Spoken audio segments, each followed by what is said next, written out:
Are you in a toxic relationship? Not sure what a trauma bond is?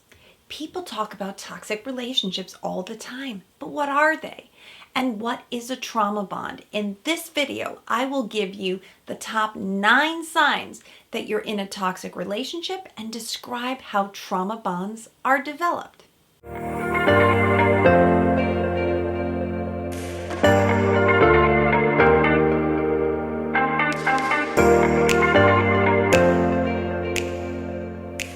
Not sure if you're in a toxic relationship? Here are the 9 signs that this may be happening to you and why you're hooked. Number 1, your relationship is not equal. You're a giver and they're a taker. The effort feels imbalanced.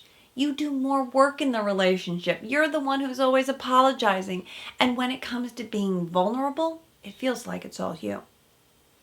Sign number 2, you're always wondering if you're right for them. You don't even think about whether they're right for you. You look at other people and think, should he be with her?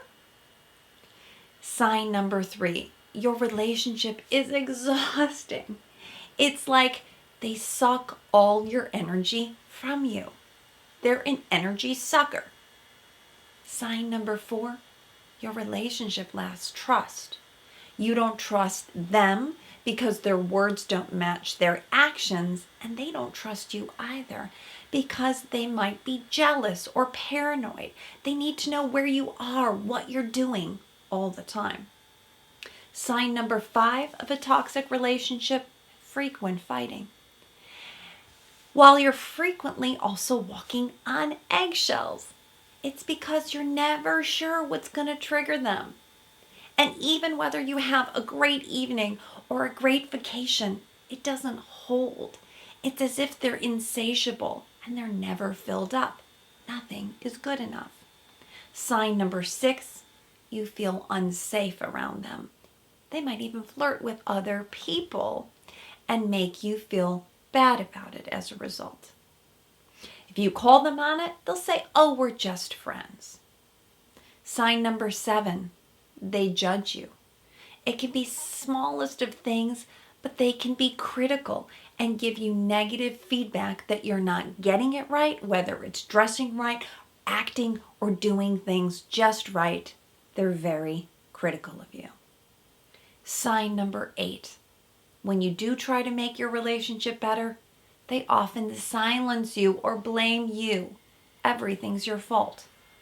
And they don't have empathy for you. When you try to enforce any kind of boundaries, they push back.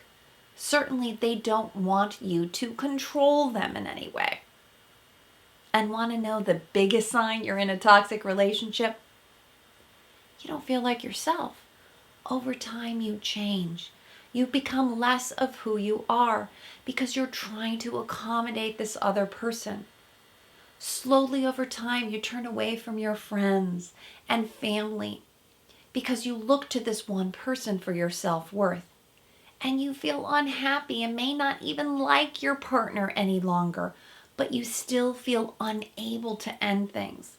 And when you do try to leave, you feel physically and emotionally distressed. Because you've been beaten down in your relationship, of course you have low self-esteem. You don't feel safe with them, but you don't feel strong enough to leave them either. You feel addicted to them. If these signs apply to you and you think you're in a toxic relationship, let's analyze how this has happened to you. Have you heard of something called a trauma bond? No, not James Bond. It's a trauma bond. And it's tough for people who haven't experienced true trauma in your life. The word trauma bond might feel a bit extreme. But there's a difference between what we call big T trauma and little t trauma. And what I'm talking about here is attachment wound traumas. Because at the root of this pattern, which started long ago, is the result of an unhealthy attachment. The trauma wound started with your parents. Maybe your parent was demanding, unreliable, difficult, or they had a serious mood disorder, and you had to be a little adult to cope. Your parents were there sometimes, but not others. And so as an adaptive strategy, you learn to be the people pleaser, to be a good girl, to go along to make things better because the system couldn't handle it. And after all, you had to survive. You were dependent upon your parents. You needed them. But now as an adult, you seek out similar patterns. And who you're attracted to most? The low-key narcissist bad boy is all that you can think of. On a deep unconscious level, it triggers a deep, profound wound. It triggers your attachment wound. Let me know in the comments below if this has ever happened to you. It's like you have a magnet towards this person and you can't help but be attracted to them. You feel drawn to them. But you have to be careful too. When you feel a strong attraction towards someone, it's always best to slow down and think through it. What's happening right now? What might be happening in your brain on a molecular level? Because all of this happens fast and it's unconscious. Freud called it the repetitive relationship syndrome. It's the repetition in finding someone similar to your parents that feels like love. It's not a conscious thought, this person is like my parent. But what is familiar is the way that you work hard to get attention from this person. That's what feels like love. That's the hook. And the sleepless nights, thinking through how to get them to love you, this is also what feels familiar. And when you meet someone who pushes that button, it might feel like fate, like they're your soulmate. All of this is happening on an unconscious level, but your fantasy is that this time I will get it right. This time, because I'm an adult and I have more power, I will get them to love me. And it doesn't happen with everyone either, only a few people. It can defy logic. It's like the one person is your destiny and only they can heal you. But this is what a trauma bond is. It's your old trauma manifesting itself in the same patterns in your current relationship. And what makes the bond even more addicting is the cycle of intermittent reinforcement. It's how a slot machine works. You get the highest level of an addictive behavior when the reward is inconsistent. Because you never know when they might be nice or they might see you. And they're not all bad.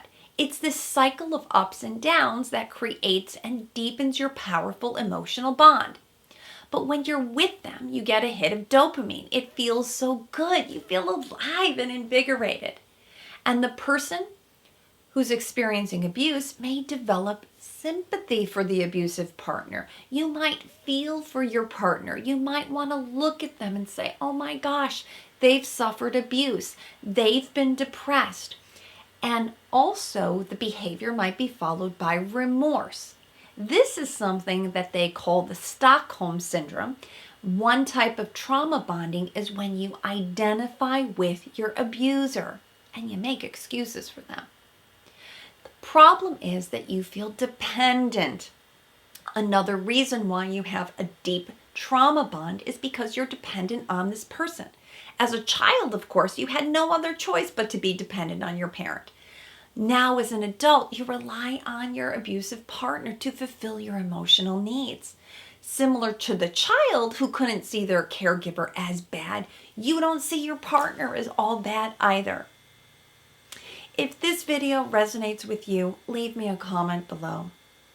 And try not to have shame about your trauma bond. You can't help it. It's something that was imprinted early on in your attachment and your attachment wound, and it's going to show up in this powerful trauma bond. If this is you, stay tuned and watch my next video where I'll talk with you about what you can do if you are in this cycle and you have a trauma bond with someone.